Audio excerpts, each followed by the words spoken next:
Thanks, Gaojun. And the purpose of this final section of the presentation was really just to run through some related considerations on due diligence by European operators relevant to China. We'll just move to the next slide. So we'll touch briefly just on mapping supply chains, forest certification, very briefly timber testing, and hopefully look at a couple of case examples of due diligence on Chinese supply chains. So I guess just to start, and just start with supply chain mapping. So obviously the first step in due diligence and with a view to conducting risk assessment is often to map supply chains of products or their components. The purpose of this is to verify that the supplier claims are accurate with regards to the origin, species, and physical path of the material for the product. That is really laying the foundation for then conducting a risk assessment based on that information.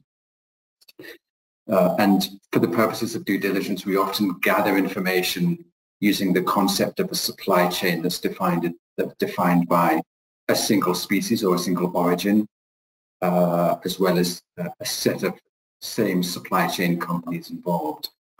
So just using this sort of stylized image of a supply chain from the operator in the EU through to, let's say, a manufacturer, a trader, a primary processor, and then the forest.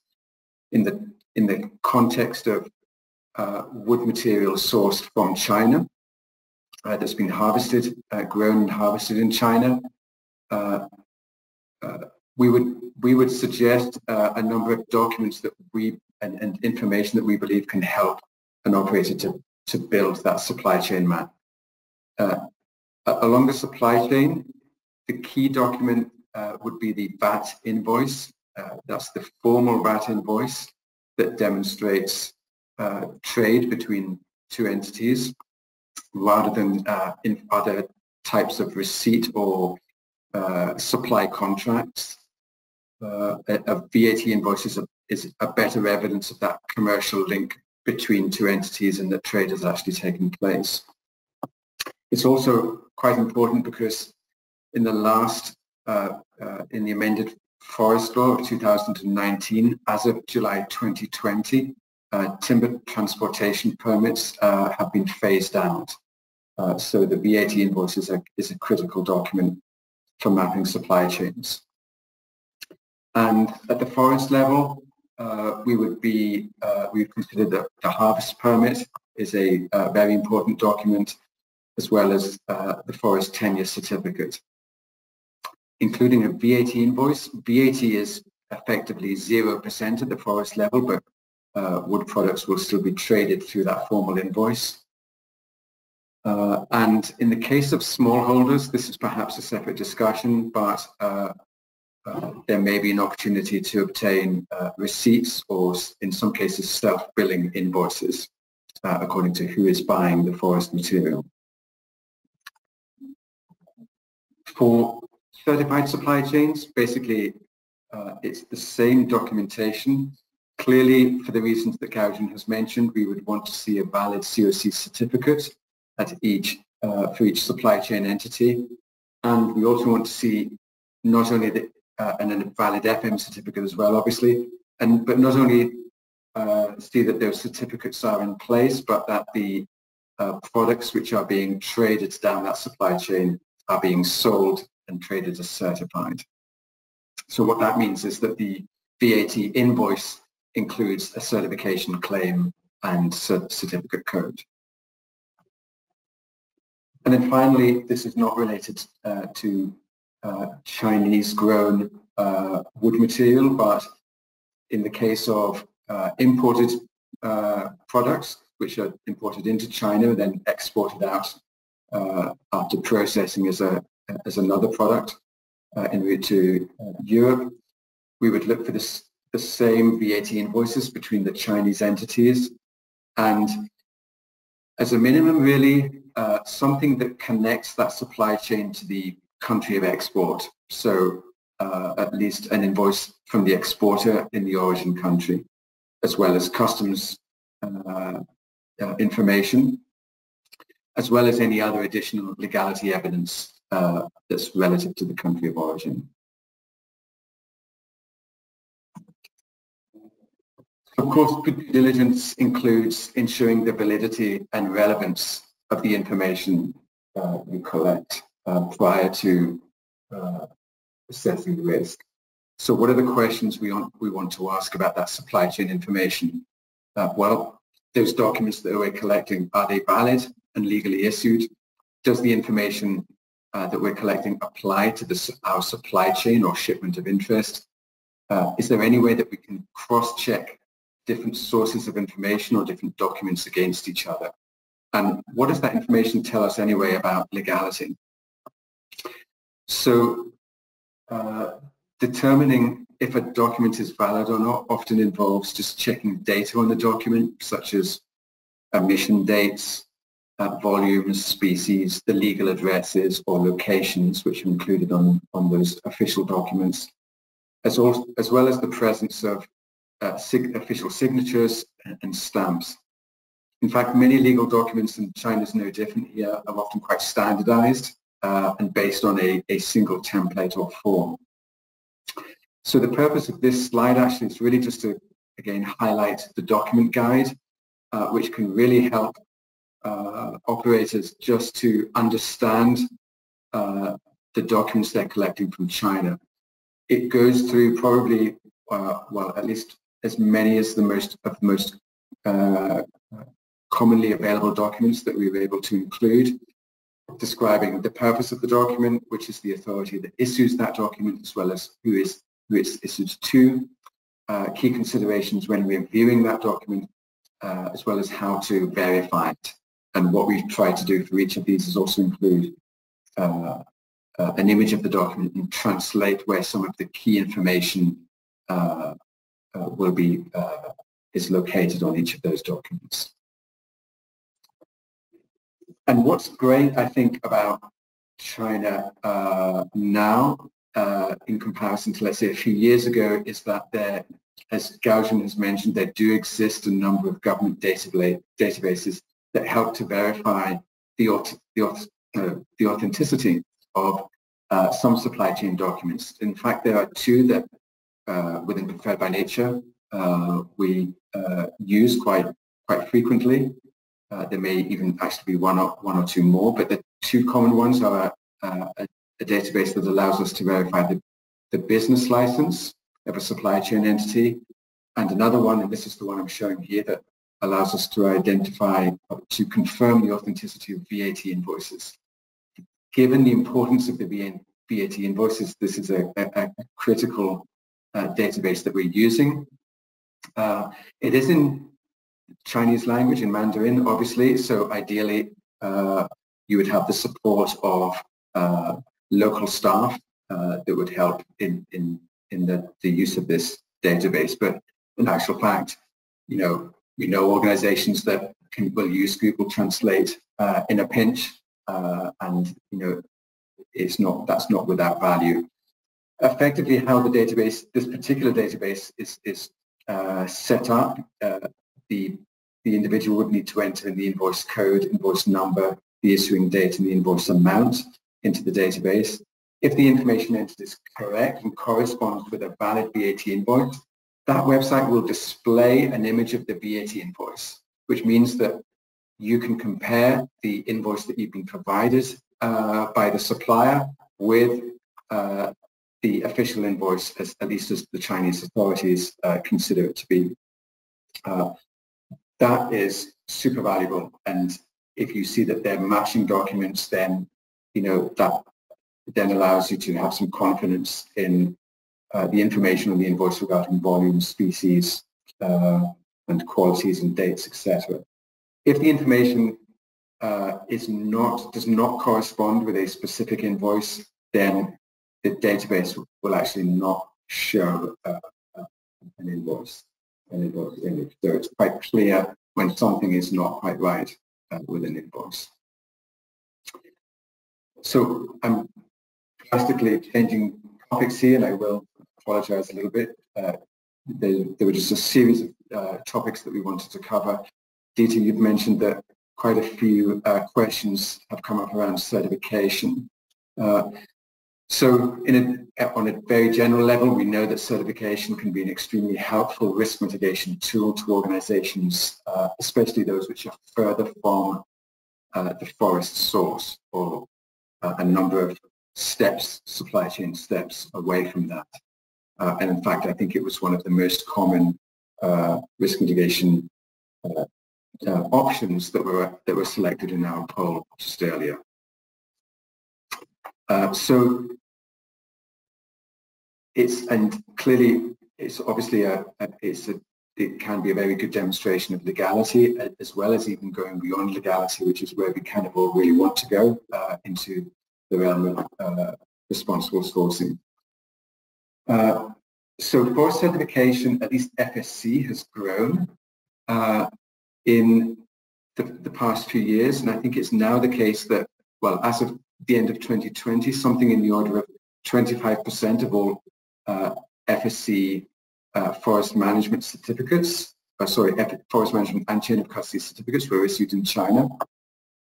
There is currently about 125 million hectares of, let me say it again, 1.25 million hectares of FSC certified forests and 13,000 chain of custody certificates. That's a lot for that quantity of forest. We understand that, but just remember that many of those chain of custody certificates will attend to certified imported material also. And in fact, here's just a graph of how chain of custody certification has grown in recent years. Interestingly, in the case of PFC certification, it's currently standing at about 200,000, or actually 2 million hectares. Maybe Gaojian, if you can confirm that at the end, hectares of certified forest. There has been a drop in the quantity of certified forest. That's basically as large state forest enterprises dropped PFC FM certification as the natural forest logging ban came into force. But despite that, there has been a steady increase in the number of PFC COC certificates, which will both attend to the homegrown certified forests as well as imported material. So there's a lot to say around challenges with certification in general, and this is becoming a topic which I think there's more discussion or increasing discussion just on a global level and among different stakeholders. I think it's well known now, probably among the listeners to this webinar, that certification is not a green lane, or at least the EUTR does not provide a green lane to certified material, that due diligence is still required on certified products. We also know that certification and verification schemes of different types can face some challenges in different ways. Within Preferred by Nature, we tend to group those that relate to the schemes themselves, what we call scheme coverage and quality assurance, and those that may relate to specific challenges in a country where that scheme operates. In the first case, I think in the context of China, globally I should say, chain of custody requirements for most certification schemes are such that they tend to more weakly address supply chain legality. So in the context of the EUTR, we're talking about supply chain legality as trade laws relating to trade and transport as far as the forest sector is concerned. That's a challenge of certification schemes. I think that relates a little bit to how these schemes have developed. There was always a strong attention to legality as part of sustainability requirements at the forest level, but chain of custody in and of itself has maybe historically been more focused on traceability, although we see schemes addressing supply chain legality more and more. Perhaps something which is a little more specific to China, and Gaojun has referred to this as well, are the risk of false declarations and claims. China isn't alone. There's no country which is perhaps perfect in that situation, but in some countries where we may see some challenges there, then this is we need, I think, good due diligence requires that some additional measures are taken. And there is quite a bit of evidence out there. There are different reports on this topic. I think it's fair to say that FSC is very aware of the concerns that are taking place, or the concerns about China specifically, and that's evidenced by the number of transaction verification campaigns that have been conducted in the last 2 years. So what would we then say, or respond to that in terms of certification as a risk mitigation measure? Do we abandon certification or reject it? Really, the short answer to that is very much no. We still want to communicate that forest certification or verification schemes can remain an important and powerful risk mitigation option within due diligence. In fact, for many organizations, it may be the only option that they have to effectively address risks within a country, and particularly risks at the forest level, as well as addressing risks in relation to the risk of mixing. And China would fit into that category. In fact, I think it's fair to say that often due diligence efforts for non-certified materials are higher and quite often less effective than certification can be. So Gaojun's touched on this as well in terms of how we would recommend operators may respond to the challenges of certification. Firstly, obtain and build a supply chain map which ensures a fully certified supply chain. In other words, going back and not just accepting at face value your direct supplier, that they're certified and that they're selling you certified product, but just building a full supply chain back to the forest if possible, that evidences a supply relationship of certified material. And that's again where the VAT invoice is important.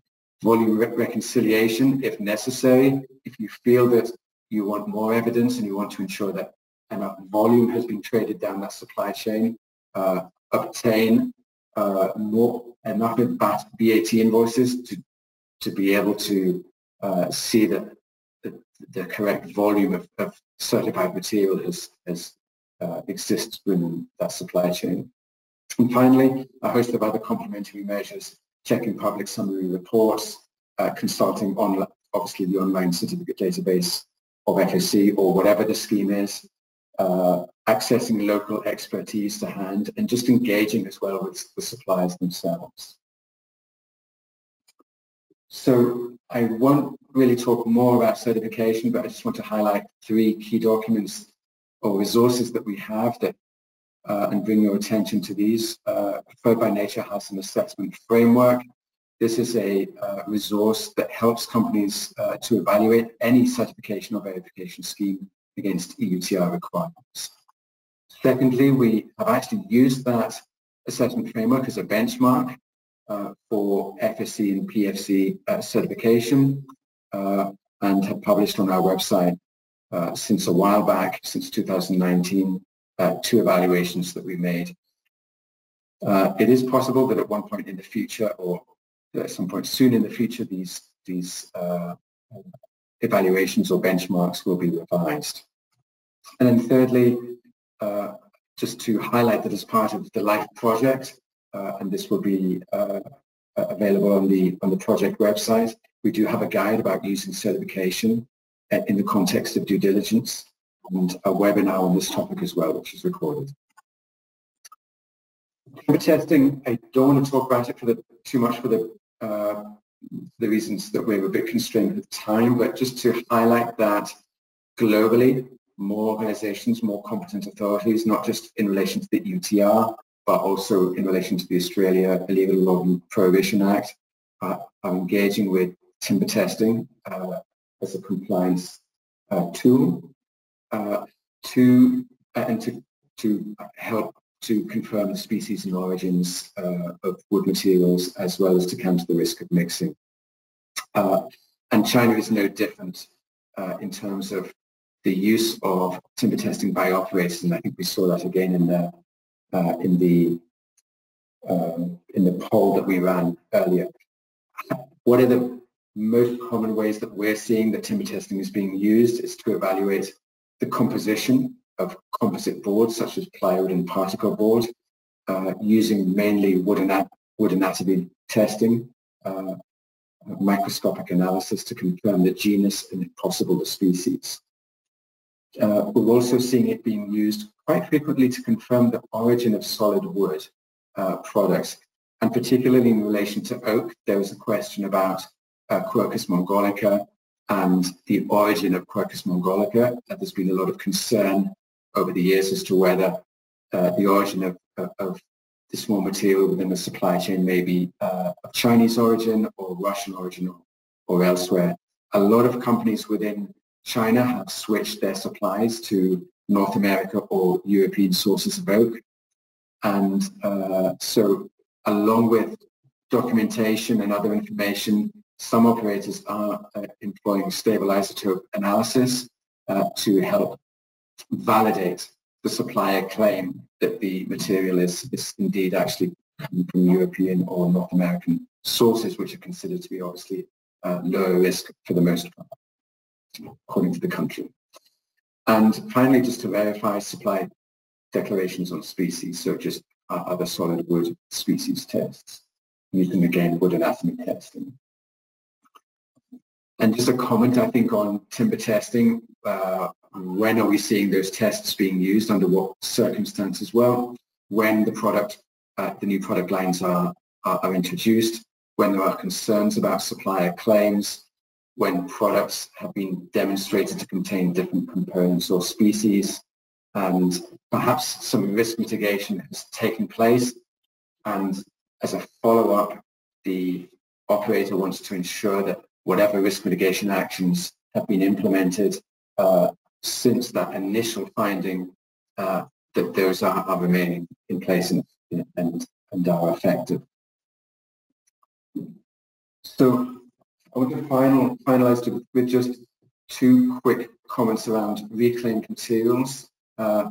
This slide is about demonstrating that timber and timber products fall under Article 2 of the UTR, which exempts wood products from due diligence requirements. The European Commission produced some guidance on reclaimed materials, stating that some of the evidence which can be used to demonstrate that the material is effectively has completed its life cycle can include official documentation provided by competent national authorities. So in the context of China, what does that mean? We can look at an example of a company that we are familiar with. They received a check from the competent authority, and the competent authority concluded that they did not hold sufficient documentation to demonstrate that some of their reclaimed wood products were indeed post-consumer reclaimed, to kind of summarize that point.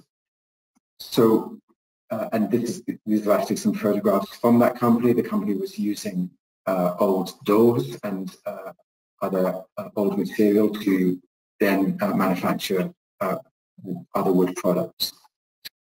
So in this case example, the operator took two risk mitigation actions. They conducted an on-site visit to the manufacturer to evaluate the risk of mixing, or the possibility of mixing, with other non-reclaimed materials, and they collected evidence, other documentary evidence, to confirm that the material was indeed post-consumer, such as photographs, but also some related evidence, official documents.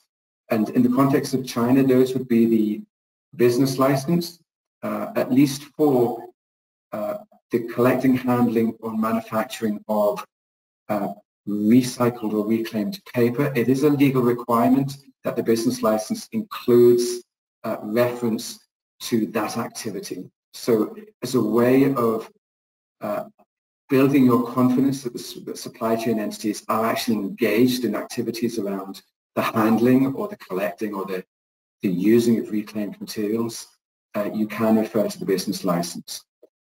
In actual fact, this legal requirement for recycled fiber is there is no corresponding requirement for solid wood, for reclaimed solid wood, but still it happens to be that many business licenses do include or make reference to activities of the company around the handling or trading of reclaimed material. And again, coming back to the VAT invoices, often the nature of the material being traded is being included on those VAT invoices. So here are some steps, I guess, that you may consider if within your organization you are trading or sourcing wood products which have been, for which the supplier is claiming that they are reclaimed. And the final example, I'd like to just look at a case from particle board. In fact, I want to apologize because I think for this whole webinar, we haven't really talked about composite products. That's really because we would need a whole other webinar to discuss best practices in relation to due diligence on composite products in general, and maybe specifically in China. But this is an interesting case that brings together a number of threads. So we have a vertically integrated particle board mill, which supplies a furniture manufacturer. It's vertically integrated with a state-owned plantation. Now, this furniture manufacturer was selling it into the EU. In fact, FSC 100% furniture, which was manufactured from this particle board. Unfortunately, the supplier had only declared, and the only species that was on the FSC certificate database was eucalyptus. The operator in the EU ran a species test and came up with a whole bunch of other undeclared species that were included in the particle board. So I can just change. So the risk mitigation actions that were taken by the operator were actually to visit the particle board manufacturer along with actually the factory. But what was interesting is the visit to the particle board manufacturer to basically to understand the operation and why it would be that other species were being detected within the particle board. It turns out that there were two findings. Firstly, in fact, pine and eucalyptus were the main species that were coming out of those state-owned plantations in the case of FSC certified material, and that a small percentage of broadleaf species, as is often the case, grow within that pine forest and were being harvested together with the pine as part of a clear-cut harvesting license. So everything was legitimate in terms of the harvesting. There was no funny practice, to call it that. It was just that there was this small percentage of broadleaves species included. And then the second observation, and that's the picture on the bottom right, is that offcuts from primary processing, I should say, and that was non-certified offcuts, were being employed in non-FSC manufacture of particle board. So this factory was actually producing FSC and non-FSC particle board. And as you can see, there was some contamination between the two piles. In other words, the segregation system was not working ideally as planned. So the follow-up measures which the operator requested for that supply chain were that the factory and the particle board manufacturer declared species correctly, and there was some conversation with the FSC certification body requesting that they update the FSC certificate database. That's a great step because the FSC certification body is, will evaluate such a request as to whether that request can be implemented or not. In other words, there is a check there by the certification body just to ensure that that request is legitimate. And also that the supplier was requested to improve their segregation system, obviously. And then there was and this is ongoing, as I'm aware, there's some follow-up on-site auditing and timber testing. I think this is a great example, and this is my last slide here, to demonstrate how through kind of multiple or combined due diligence measures, we can actually address risks that in the first instance may appear insurmountable, or perhaps risks that may give the impression that there's a bigger issue going on. So really what was interesting about this case example is how through some quite simple, straightforward measures, the operator was able to comfortably and with confidence consider that this supply chain was genuinely low risk. I will stop there and just thank, if I can go to the last slide, just thank everyone again on behalf of Karen and myself.